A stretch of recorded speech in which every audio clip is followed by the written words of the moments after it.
On this episode of The Art of Hustle, I met up with multi-talented music connoisseur Sydney Vann, also known as the homie Sydney, to talk about her career, her hustle of course, and what she's cooking up for 2019. I was punning it. I like that. But before we get into that, we're going to be cooking up something here. I'm not a good cook, I'll be real with y'all. I only really make smoothies and like a lot of vegetables. My cooking habits are trash. So soy chorizo quesadillas are on the menu today. They are. We're gonna learn how to cook today as well. I'm gonna teach y'all at home how to make soy chorizo. We definitely are. The art of hustle, y'all. The art of hustle.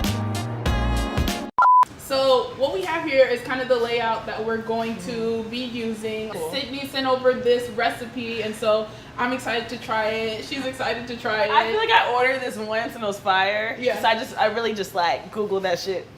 I ordered that. And here we are. And so I'm a vegan, so we're going to be kind of making a vegan version, but also a regular version. So for the people who are just being introduced to you, how would you describe the work that you do? Who is the homie Sydney to the world? So I would say the homie Sydney is a talent manager and developer. So I work predominantly with an artist named Brax. She's a singer, rapper, and then this producer named 94. And then I'm a host. I work predominantly on 1am radio, which is founded by Yes Jules. I make storytelling playlists. Nice. So those are pretty much stories I write, and then I make playlists that tell that same exact story. So I write out like a poem that describes a moment or an experience in my life, and then I pick songs in order that tell the story from start to finish. Nice. So I put those out in a playlist called The Homie Put Me On. I like that. I feel like that's a really different approach to curating playlists. And it sounds like you have a lot on your plate. You're funny. Okay, so I think we can get into actually making this now. All right. So with all the projects and things that you're working on, what is your day-to-day schedule like in the first place? Man, it is. Every day is so different. Working with artists, working with an artist and a producer, like every day is so focused on getting them what they need, be it a deal, be it collaborations, be it partnerships to help build their brand. So every day is like meeting with people, strategizing.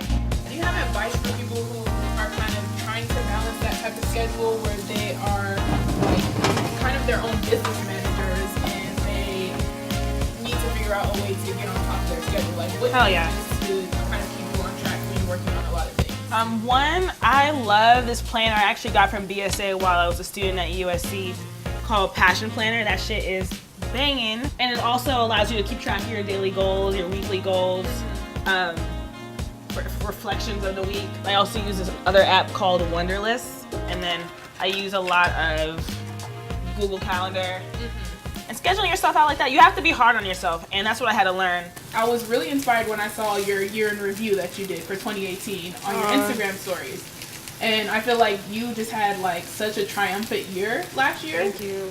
And I wanted you to kind of talk a little bit more about some of your highlights that happened and kind of how you finesse these things and how like... Man, it's all a finesse. It really is. That's like my favorite That's word. Life, man. Yeah. Life is a whole big ass finesse. I was in school last January. I just got denied an Apple Beats One internship, and I was fucking pissed. I applied to Fox because I was like, man, I need a corporate internship. I don't really want to do corporate, but I just need that on my resume.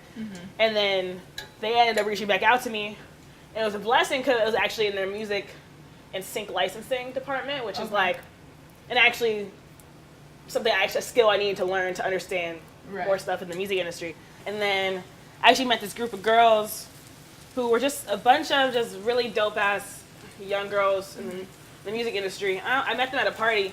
It was so surreal because I didn't meet girls who were also working in music, love music as much as me in that kind of business way. Right. And were also slowly coming into that field. They really are the first people who started bringing me around to more industry kind of parties. So I started expanding my network through them.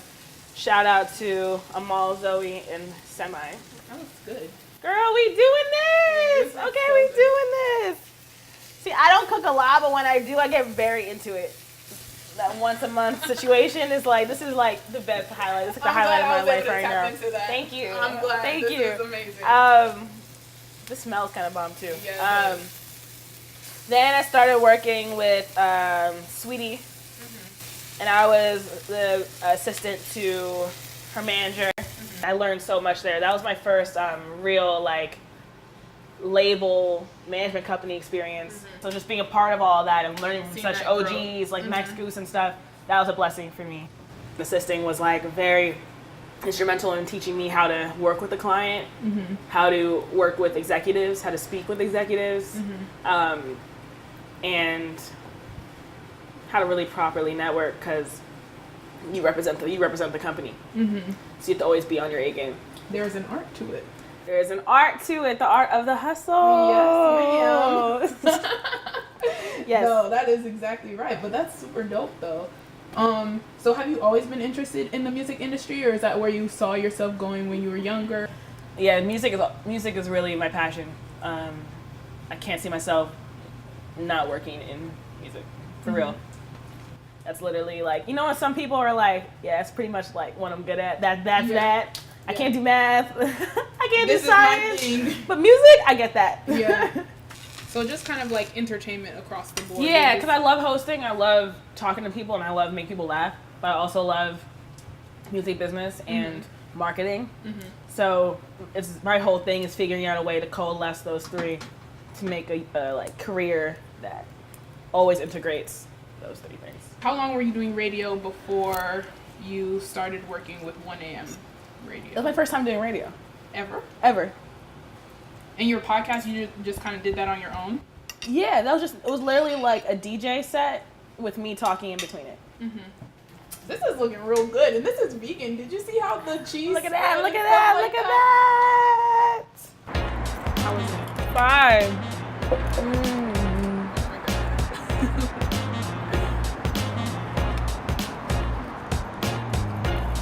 Oh, this is really good.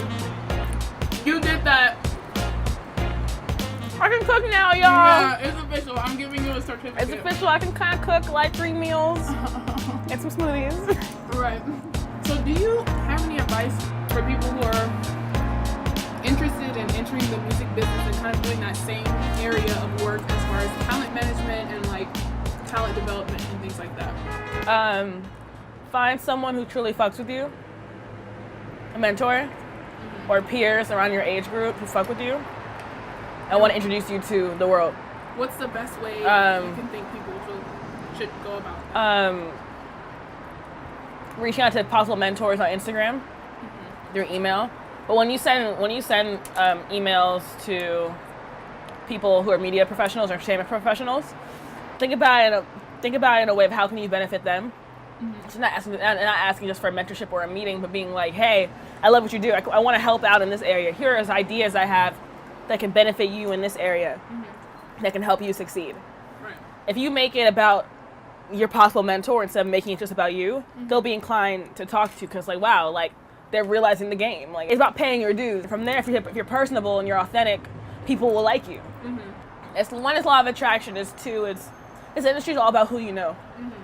So, if people all have something good to say about you because you treat people all the same way and you do the same work, people will know your name in a good light and fuck with you. Right. So it's always about doing as much as you can and positive energy and treating people like equals, which has been my main thing. And I've always had to name the homie Sydney because of that characteristic. And it's helped me a lot because I don't treat people different. And I see the value in everybody. So it's at the end of the day, making people authentically feel valued and wanting to add value into their life and not just take, you are furthering yourself and furthering the person next to you. Then people want to fuck with you. You have been so inspiring, and just like your story is amazing. And this food was amazing. Woo! This was a win. This was a definite win. And this view is amazing too. So I'm like, thank you, girl. this is. No, I appreciate you. I fuck with you. The art of hustle, y'all. The art of hustle.